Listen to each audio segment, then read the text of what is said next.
एक failed case के चंगे वकील है, बहुत अच्छे वकील ने। हाँ, मैं सारों को पहले अपने मित्र हैल्थ मिनिस्टर साहब को पूछना चाहना, 664 तुसी आम आदमी क्लिनिक खोले, मेरे असैम्बली हल्के कादियां च किन्ने? मैं क्यों दसना सवाल, मैं इन्हों को पूछे ना, तुहानू पता। वैसे तो बाजवा साहब पहले दसो तो सही सवाल ना, इन्नी वकालत इन्होंने कर ली। 5 तुसी मैनू गल दसो, नहीं नहीं एवरेज नहीं नहीं नहीं जवाब तो दे लें, शॉर्ट ऑफ आंसर नहीं नहीं ये तुसी सवाल बाजवा साहब डन इज होमवर्क, बाजवा साहब is not done is homework. नहीं नहीं ये सवाल बाकी वकालतां जिन्नियां मर्जी करते रहो। नहीं नहीं ये मेरी गल ते सुनो, ये वखरा सवाल बनता है जी। ना वखरा सवाल किहड़ी गल दा जी, he has to be prepared. तुसी कोई बाहरली पार्लियामेंट अपनी पार्लियामेंट वेख लो, जिथे मंत्री नूं सवाल नहीं आंदा, he is giving marching orders. नहीं नहीं नहीं you cannot ask another question 6 महीने बाद सेशन। एक मिनट मंत्री जी जवाब देना सवाल ਤੁਹਾਡੇ ਸਾਰੇ ਬੇ ਹੋ ਜਾਂਦੇ, मंत्री जवाब देना चाहते हैं, ਕੋਈ ਗੱਲ ਕਹਿਣ ਦੀ ਲੋੜ जी मंत्री जी जवाब देना चाहते हैं, ਦੱਸੋ ਮੇਰੇ ਹਲਕੇ जी जी ਉਹੀ ਨਾ ਸਵਾਲ ਪੰਜਾਬ ਦਾ ਸੀ सर। चलो। मानयोग स्पीकर साहब जी, जो बाजवा साहब का सवाल है जी, जो बाजवा साहब का सवाल है जी सर, मेरे को जोड़ा डाटा है वो जिला वाइज है, तो गुरदासपुर के 35 आम आदमी क्लिनिक काम कर रहे हैं जी सर। कंडी एरिया वास्ते इन्हों दी भावनावां की कदर करते हुए साडे मानयोग मुख मंत्री साहब ने कहा कि हुशियारपुर, गुरदासपुर, पठानकोट के 70 नवे मंजूर करते जी, 70 होर क्लिनिक इन्होंने वास्ते मंजूर करते जी सर।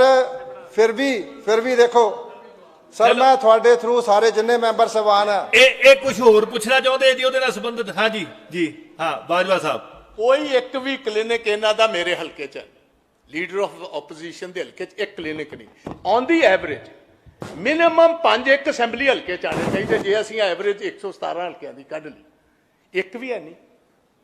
ये पहले मैनू मिलती की लोड़ है इन्हां नूं? चलो मैनू दसो, मैनू हुण मिलदी तुसीं लोड़ है? बाजवा साहब he's been सवाल पूछो।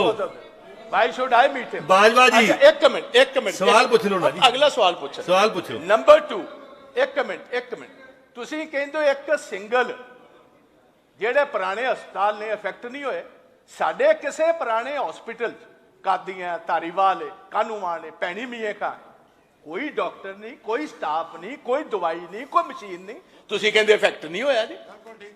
ਇੱਕ ਵੀ ਤੁਸੀਂ ਸਾਰਾ ਸਿਸਟਮ ਚੱਲਦਾ ਚੌੜ ਕਰਤਾ, ਆ ਨਵਾਂ ਕੰਮ ਆਰੰਭਤਾ। ਤੁਸੀਂ ਸਵਾਲ ਪੁੱਛ ਲਓ, ਸਾਰਾ ਸਵਾਲ ਹੀ, ਹੋਰ ਕੀ ਦੱਸ ਰਹੇ? ਇਹ ਸਵਾਲ ਨਹੀਂ ਹੈ ਸਾਰਾ ਕੰਮ ਚੌੜ, it's a complete fail. He is the advocate for a dead case. He is flogging a dead horse. चलो बाजवा साहब, अच्छा अगली तीजी गल, एक मिनट जी, एक मिनट नहीं। ये मैनू assurance दो डॉक्टर साहब, you are a very good minister, मैं ਤੁਹਾਡੀ इज्जत कदर करना, मैनू on the floor of the house assure करो कि मेरे हल्के च घट घट, मेरे च बाकियां दी ते छड्ड लईए, कदों तक तुसी डॉक्टर्स, स्टाफ, इक्विपमेंट ते मेडिसिन कदों तक पूरियां कर दो जी मंत्री and ji, I have spoken। ठीक मंत्री जी जी जी जी जी मंत्री जी सर, पहली गल तो मैं बाजवा साहब को अश्योर करदा जी, और क्योंकि प्रधान जी ने भी सवाल पूछा सीगा, ये ਜਿਹੜੀਆਂ पार्लीमेंट ਦੀਆਂ इलैक्शन ਹੋਣੀਆਂ, ਉਹਦੇ ਵਿੱਚ ਕੋਡ ਲੱਗਣ ਤੋਂ ਪਹਿਲਾਂ ਇਹਨਾਂ ਦੇ ਸਾਰੇ ਜਿਹੜੇ ਇਹਨਾਂ ਨੇ ਕਹੇ ਸਬ ਡਿਵੀਜ਼ਨ ਹਸਪੀਟਲ ਜਿੰਨੇ ਵੀ ਇਹਨਾਂ ਦੇ ਹਸਪਤਾਲ ਉਹਨਾਂ 'ਚੋਂ ਐਕਸਰੇ ਮਸ਼ੀਨਾਂ ਵੀ ਲਾ ਦਾਂਗੇ ਤੇ ਦਵਾਈਆਂ ਵੀ ਪਹੁੰਚਾ ਦਾਂਗੇ ਸਰ। ਜਿਹੜਾ ਆਮ ਆਦਮੀ ਕਲੀਨਿਕ ਦਾ ਹੈਗਾ ਜੀ, yes yes yes sure sir ਅੱਛਾ ठीक है ਸਰ, ਪੂਰੀ ਲੈ ਲਓ ਇੰਸ਼ੋਰੈਂਸ, ਹੁਣ ਹੋਰ ਵੀ ਲੈ ਲਓ ਥੋੜੀ ਜੀ।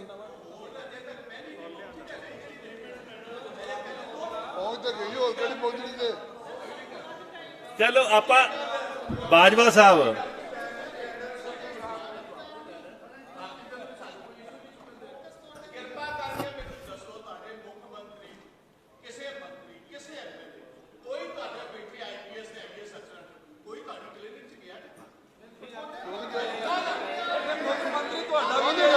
चलो आपा हुण समा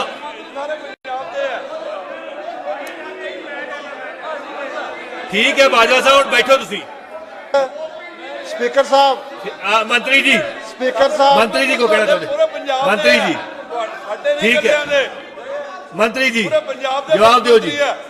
ਮੰਤਰੀ ਜੀ ਜਵਾਬ ਸਪੀਕਰ ਦੇਣਗੇ ਸਾਹਿਬ ਮੈਂ ਤੁਹਾਡੇ ਥਰੂ ਮਾਨਯੋਗ ਬਾਜਵਾ ਸਾਹਿਬ ਨੂੰ ਬੇਨਤੀ ਕਰਦਾ ਬੈਠੋ ਬੈਠੋ ਬੈਠੋ ਬੈਠੋ ਬੈਠੋ ਬੈਠੋ ਤੁਸੀਂ ਬੈਠੋ ਬੈਠੋ ਬੈਠੋ ਮੈਂ ਤਾਂ ਕਹਿੰਦਾ ਮੰਤਰੀ ਜੀ ਬੋਲ ਰਹੇ ਜਰੋ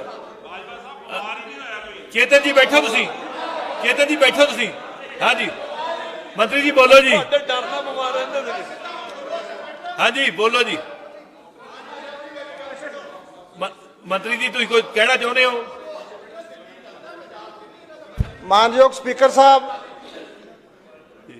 ਬਾਜਵਾ ਸਾਹਿਬ ਜੋ ਇਹਨਾਂ ਦਾ ਅਹੁਦਾ ਹੈ ਉਹ ਇਹਨਾਂ ਦਾ 117 ਅਸੈਂਬਲੀ ਸੈਗਮੈਂਟ ਨਾਲ ਸੰਬੰਧ ਹੈ ਸਾਡੇ ਮੁੱਖ ਮੰਤਰੀ ਸਾਹਿਬ ਅਲੱਗ ਸੋਚਦੇ ਆ ਜੀ ਉਹ 117 ਅਸੈਂਬਲੀ ਸੈਗਮੈਂਟ ਦੇ ਉਹਨਾਂ ਨੇ ਮੈਨੂੰ ਕਿਹਾ ਕਿ ਡਾਕਟਰ ਸਾਹਿਬ ਜਿੰਨੇ ਸਰਕਾਰੀ ਹਸਪਤਾਲ ਹੈ ਬਜਟ ਦੀ ਕੋਈ ਪਰਵਾਹ ਨਹੀਂ ਕਰਨੀ ਪੈਸੇ ਮੈਂ ਦੇਵਾਂਗਾ ਉਹਨਾਂ ਨੇ ਸਾਨੂੰ ਦਵਾਈਆਂ ਵਾਸਤੇ ਪੈਸੇ ਦੇ ਦਿੱਤੇ Thank you. ਅਸੀਂ ਦਵਾਈਆਂ ਖਰੀਦ ਰਹੇ ਹਾਂ you. ਤੁਹਾਡੇ ਸਾਰੇ ਇਲਾਕੇ 'ਚ ਪਹੁੰਚਾਵਾਂਗੇ ਸਰ ਥੈਂਕ ਯੂ ਔਰ ਉਸ ਤੋਂ ਸਿਵਾਏ ਐਕਸ-ਰੇ ਮਸ਼ੀਨਾਂ ਲਾਵਾਂਗੇ ਤੁਹਾਡੇ ਸਰ ਜਿਹੜੇ ਤੁਹਾਡੇ ਮਹੱਲਾ ਕਲੀਨਿਕ ਹੈ ਤੁਸੀਂ ਆਪਣੀ ਰਿਕੁਆਇਰਮੈਂਟ ਡਿਸਟ੍ਰਿਕਟ ਹੈਲਥ ਕਮੇਟੀਆਂ ਬਣਾਈਆਂ ਹੋਈਆਂ ਜੀ ਮੈਂ ਬਾਕੀ ਦੇ ਸਾਰੇ ਮੈਂਬਰ ਸਭਾਨ ਨੂੰ ਵੀ ਬੇਨਤੀ ਕਰਦਾ ਕਿ ਤੁਸੀਂ ਆਪਣੀ ਲਿਸਟ ਬਣਾ ਕੇ ਕਿ ਇੱਥੇ ਇੱਥੇ ਆਮ ਆਦਮੀ ਕਲੀਨਿਕ ਚਾਹੀਦੇ ਆ ਤੁਸੀਂ ਲਿਸਟ ਤਾਂ ਦਿਓ ਸਰ ਦੱਸੋ ਤਾਂ ਸਹੀ ਮਿਲੋ ਤਾਂ ਸਹੀ ਗੱਲ ਤਾਂ ਕਰੋ ਠੀਕ ਹੈ। ਸਾਡੇ ਮੁੱਖ ਮੰਤਰੀ ਸਾਹਿਬ ਤਾਂ ਕਹਿੰਦੇ ਆ ਕਿ ਪਹਿਲਾਂ ਇਹਨਾਂ ਦੇ ਖੋਲੋ ਸਾਡੇ ਮੁੱਖ ਮੰਤਰੀ ਸਾਹਿਬ ਕਹਿੰਦੇ ਪਹਿਲੇ ਇਹਨਾਂ ਦੇ ਖੋਲੋ ਥੈਂਕ ਯੂ ਜੀ ਥੈਂਕ ਯੂ